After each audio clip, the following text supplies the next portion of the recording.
Assalamualaikum warahmatullahi wabarakatuh. Berjumpa lagi dalam mata kuliah Pendidikan Inklusif. Pada kesempatan ini, pembahasan kita berkaitan dengan manajemen pendidikan inklusi. Dalam pembahasan manajemen pendidikan inklusi akan dibagi ke dalam dua bagian.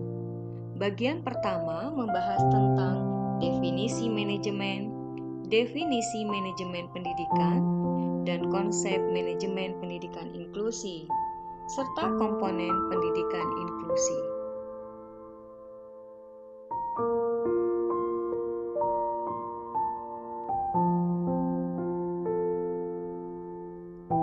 Secara etimologis, kata manajemen berasal dari bahasa Inggris, yakni management, yang dikembangkan dari kata to manage, yang artinya mengatur atau mengelola.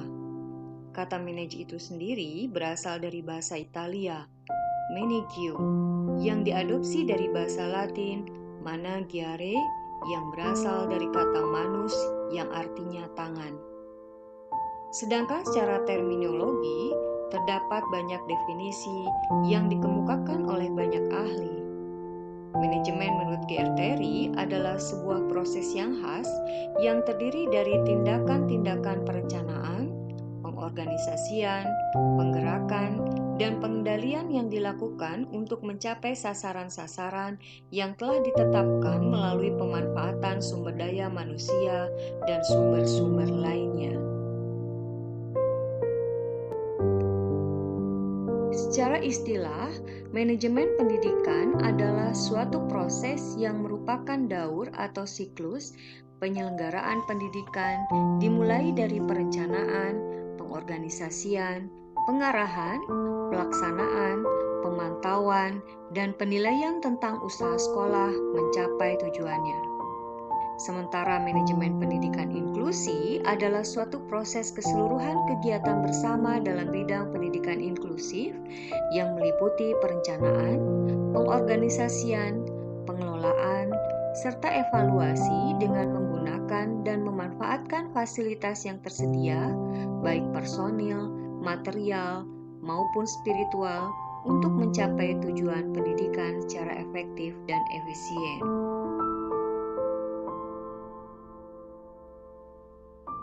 Dalam lingkungan pendidikan inklusif, manajemen pendidikan inklusif merupakan implementasi dari fungsi-fungsi manajemen yang meliputi perencanaan pendidikan inklusif yang menyangkut kegiatan menetapkan tujuan dan merumuskan serta mengatur pendayagunaan manusia, keuangan, metode, sumber daya, dan peralatan untuk efektivitas pencapaian tujuan pendidikan inklusif.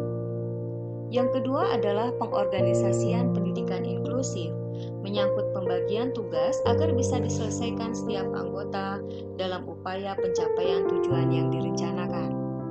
Yang ketiga, pengelolaan pendidikan inklusif, menyangkut kepemimpinan, supervisi, serta pengelolaan hubungan sekolah dengan masyarakatnya, sehingga tujuan sekolah inklusif dapat tercapai.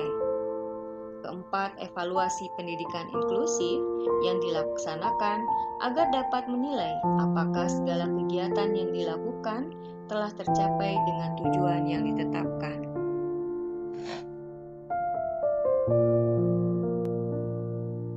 Manajemen pendidikan inklusif merupakan proses yang berkaitan erat dengan tujuan dan efektivitas serta efisiensi penyelenggaraan sistem pendidikan bagi seluruh anak tanpa terkecuali.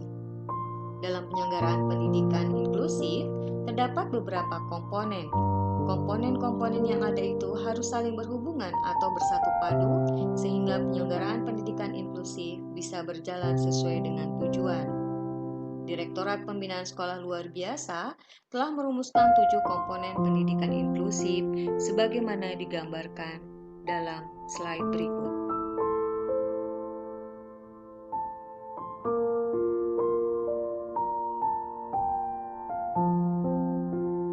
Komponen pertama adalah manajemen peserta didikan. Manajemen peserta didik adalah upaya pengaturan terhadap peserta didik mulai dari peserta didik tersebut masuk sekolah sampai mereka lulus. Tujuannya adalah mengatur berbagai kegiatan peserta didik agar kegiatan pembelajaran di sekolah dapat berjalan lancar, tertib, teratur, serta mencapai tujuan yang diinginkan.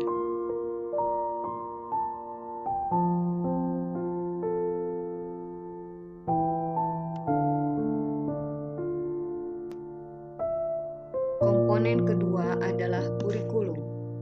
Kurikulum adalah seperangkat rencana dan pengaturan mengenai tujuan, isi, bahan pelajaran, serta cara yang digunakan sebagai pedoman penyelenggaraan kegiatan pembelajaran untuk mencapai tujuan pendidikan tertentu.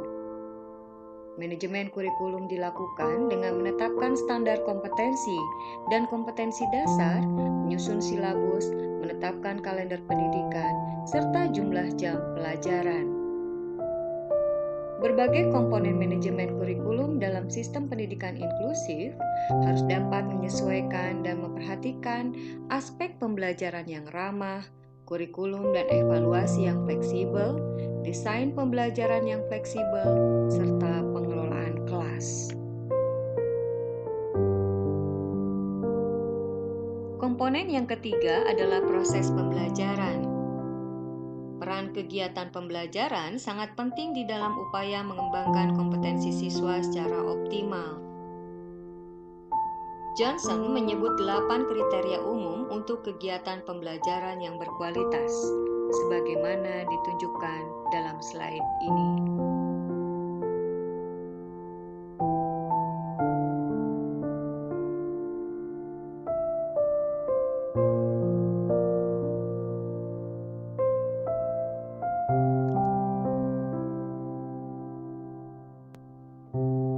Komponen selanjutnya adalah tenaga kependidikan.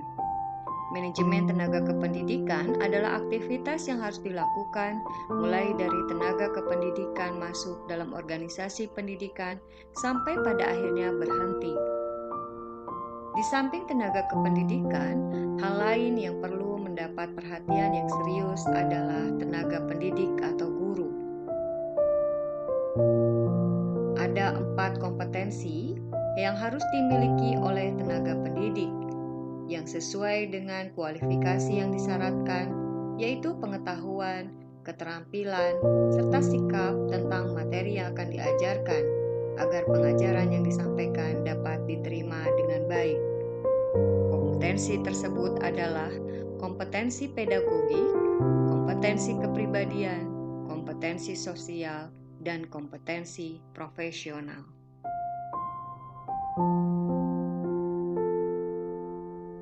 Berikutnya, komponen sarana-prasarana.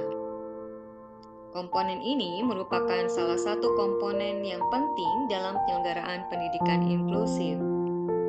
Penyelenggara pendidikan inklusif sebaiknya menyediakan sarana-prasarana pendidikan yang memadai serta menjamin kelancaran program pendidikan.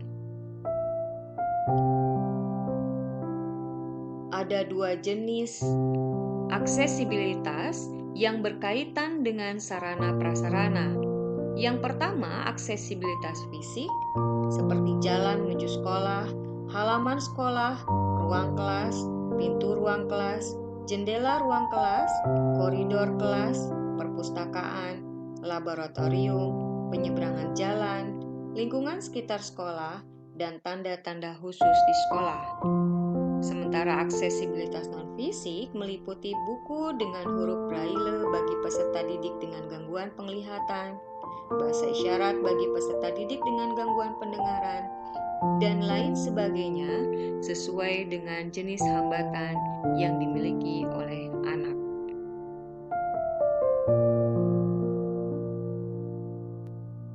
Komponen berikutnya adalah komponen pembiayaan.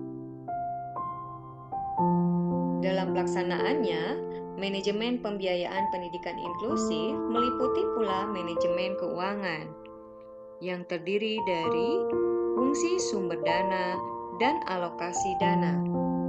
Ketersediaan jumlah dana yang dimiliki oleh sekolah merupakan salah satu faktor pendukung terselenggaranya program pendidikan inklusif.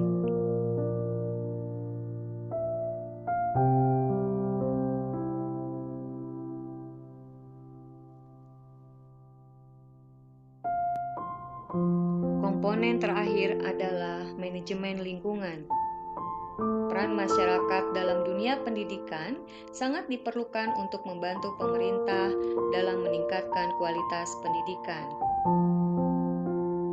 Wadah partisipasi masyarakat dibuat dalam bentuk komite sekolah yang merupakan badan mandiri yang mewadahi peran serta masyarakat dalam rangka meningkatkan mutu, pemerataan, dan efisiensi pengelolaan pendidikan pada satuan pendidikan, baik pada jalur pendidikan prasekolah, sekolah, maupun luar sekolah.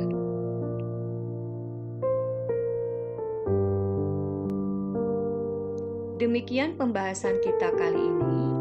Di pertemuan yang akan datang, pembahasan kita masih berkaitan dengan manajemen pendidikan inklusif. Di pertemuan minggu depan, kita akan membahas tentang manajemen pelayanan khusus dan manajemen mutu terpadu. Terima kasih atas perhatiannya. Assalamualaikum warahmatullahi wabarakatuh.